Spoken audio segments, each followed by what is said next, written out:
adanya upaya pembunuhan karakter terhadap Sekjen DPP PD Perjuangan melalui framing dan narasi yang menyerang pribadi. Assalamualaikum warahmatullahi wabarakatuh. Om Swastiastu, Namo Buddhaya, Salam Kebajikan, Rahayu, Merdeka!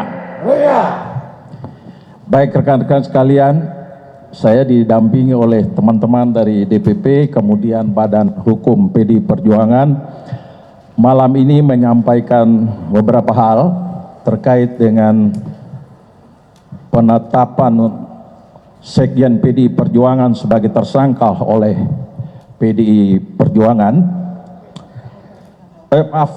oleh KPK. Ini masalahnya kita lagi sibuk Natalan, ini kita dikasih hadiah Natal dengan Sekjen masuk ditetapkan jadi tersangka, jadi sorry. Nah, sebenarnya peristiwa ini mengkonfirmasi apa yang disampaikan oleh Ibu Ketua Umum pada tanggal 12 Desember bahwa partai akan di-out pada rencana kongres nanti. Jadi ini sebenarnya penegasan. Jadi penetapan Sekjen sebagai tersangka hari ini semakin mengukuhkan keyakinan kami orang partai bahwa oh ya ini bagian dari membenarkan apa yang disampaikan oleh Ibu Ketua Umum. Namun demikian, karena ini ada kaitan dengan soal hukum dan ada beberapa poin cukup panjang, nanti diuraikan oleh Saudara Roni Talapesi. Silakan, Bung Roni. Malam rekan-rekan media yang terhormat, kawan-kawan DPP PD Perjuangan, Merdeka! Merdeka! Kami akan menyampaikan sikap dari DPP PD Perjuangan terkait dengan situasi saat ini. Rilis media DPP PD Perjuangan 24 Desember 2024. Politisasi hukum dan peminadaan yang dipaksakan terhadap Sekjen DPP PD Perjuangan.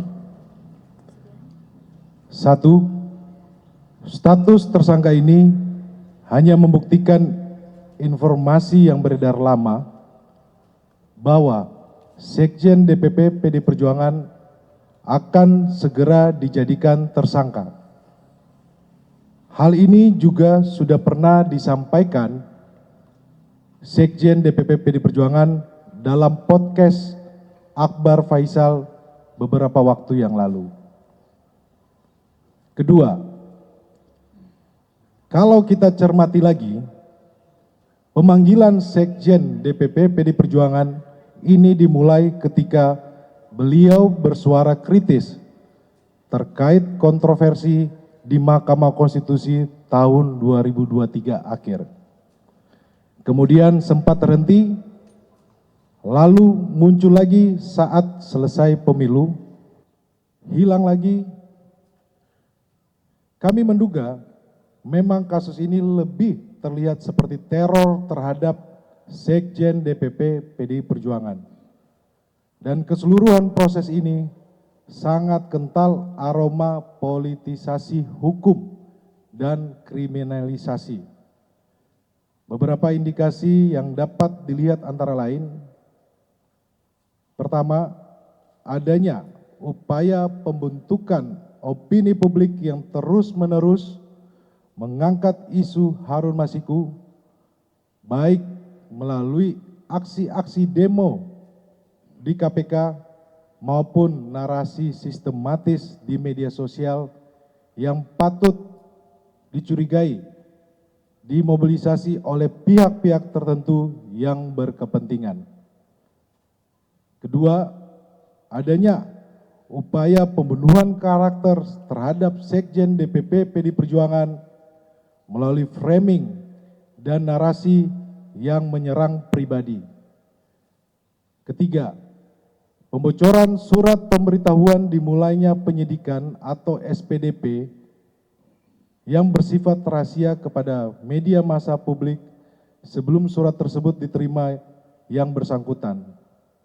Kami menduga ini adalah upaya cipta kondisi untuk mendapatkan simpati publik semua dapat dilihat dan dinilai oleh publik.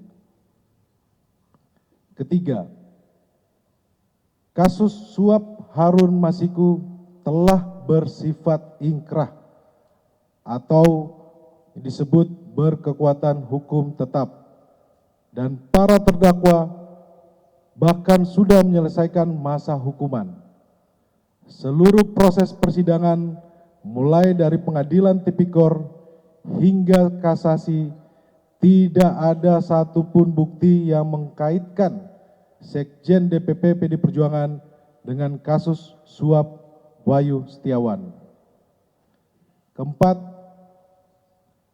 kami menduga adanya upaya pemidanaan yang dipaksakan, kriminalisasi, mengingat KPK tidak menyebutkan adanya bukti-bukti baru dari pemeriksaan lanjutan yang dilakukan sepanjang 2024. 5.